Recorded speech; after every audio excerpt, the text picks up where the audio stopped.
Queridos filhos, convido-vos a viverdes voltados para o Senhor, e a testemunhardes com vossos exemplos e palavras, que sois verdadeiramente homens e mulheres de fé. Não cruzeis os braços. Eis que chegaram os tempos das grandes tribulações para a igreja.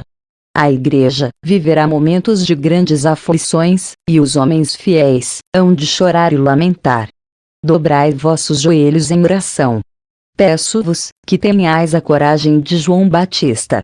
Defendei sem medo a verdadeira doutrina. Aconteça o que acontecer, não permitais que a chama da fé se apague dentro de vós. Meu Jesus não abandonará a sua igreja. Nessa mensagem, a Mãe de Jesus pede para que tenhamos coragem para defender sem medo a verdadeira doutrina e a igreja de seu Filho. Poucos têm a coragem que teve o menino mexicano, José Sanches del Rio, que aos 15 anos de idade, morreu em defesa da sua fé.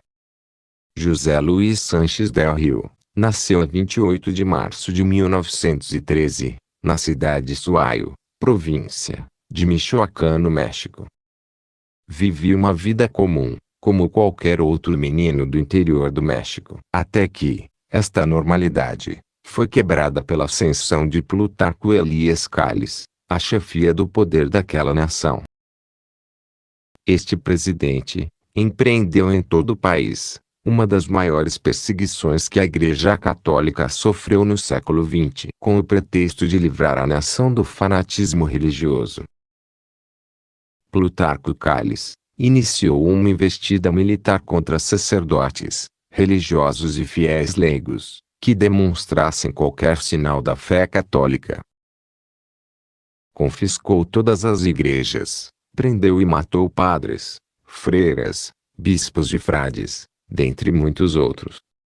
Após tanta perseguição, um grupo de fiéis católicos viu-se obrigado a pegar em armas para garantir a sua sobrevivência. Este conflito ficou conhecido como Cristiada, ou Guerra Cristeira, em homenagem aos soldados cristãos, que eram conhecidos como cristeiros. Durante uma dessas batalhas, o menino foi preso, e ao chegarem à vila em que nascera, para ser executado no dia seguinte, os soldados fizeram com que a mãe do menino lhe escrevesse uma carta, pedindo para que lhe abjurasse da fé católica, para poder ser libertado. José Sanches del Rio respondeu assim ao bilhete da sua mãe: Minha querida mãe, fui feito prisioneiro em combate neste dia. Creio que daqui a pouco tempo vou morrer, mas não importa, nada importa, mãe. Resigna-te à vontade de Deus. Eu morro muito feliz, porque no fim de tudo isto, morro ao lado de nosso Senhor. Não te aflijas pela minha morte, que é o que me mortifica. Antes, diz aos meus outros irmãos, que sigam o exemplo do mais pequeno, e tu, faz a vontade do nosso Deus. Tem coragem, e manda-me a tua bênção, juntamente com a do meu pai. Saúda a todos pela última vez, e recebe, por último, o coração do teu filho, que tanto te quer, e tanto desejava ver-te antes de morrer.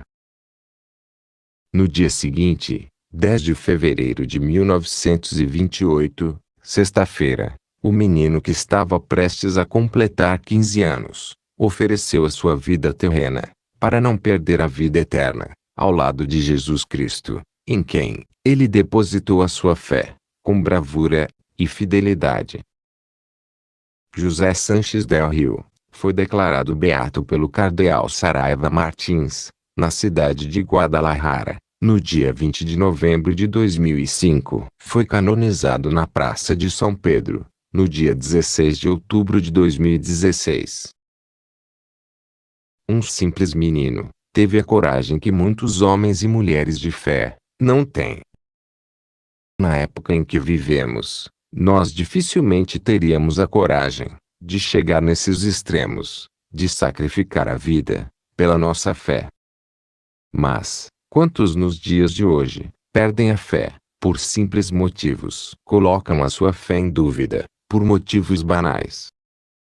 Alguns não acreditam nas aparições da Mãe de Jesus em Medjugorje, em Anguera, simplesmente porque discordam das opiniões de alguns videntes, ou por causa da maneira como eles vivem. Outros deixam de acreditar na verdadeira doutrina de Cristo, e facilmente seguem as novas ideologias do Papa Francisco e alguns de seus seguidores.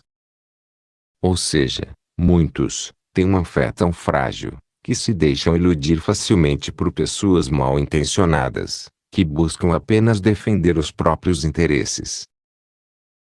Precisamos rezar cada vez mais para ser forte na fé e não deixar-se enganar por pessoas mal intencionadas que tentam afastá-los da Igreja e da verdadeira doutrina de Cristo.